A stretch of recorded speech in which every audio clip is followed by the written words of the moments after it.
أن أرجى ساعات الإجابة يوم الجمعة أنها آخر ساعة بعد العصر، لقوله: وخلق آدم عليه السلام بعد العصر من يوم الجمعة، في آخر ساعة من ساعات الجمعة فيما بين العصر إلى الليل. وهذا يؤكد أن هذه الساعة ساعة عظيمة لها شأن، وأن الله خلق فيها آدم.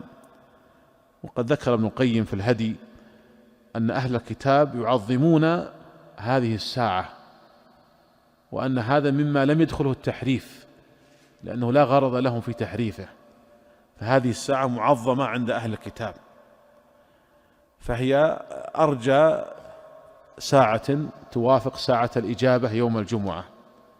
ولكن المقصود بساعة الإجابة ليست هي الساعة التي هي 60 دقيقة، وإنما المقصود بها لحظات يستجاب فيها الدعاء.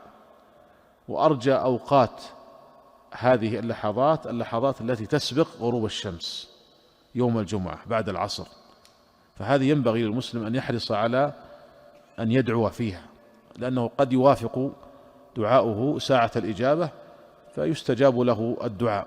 ورب دعوة واحدة تستجاب لك يكتب الله تعالى لك بسببها خيرا عظيما، أو يكتب الله تعالى لك بسببها سعادة الدنيا والآخرة.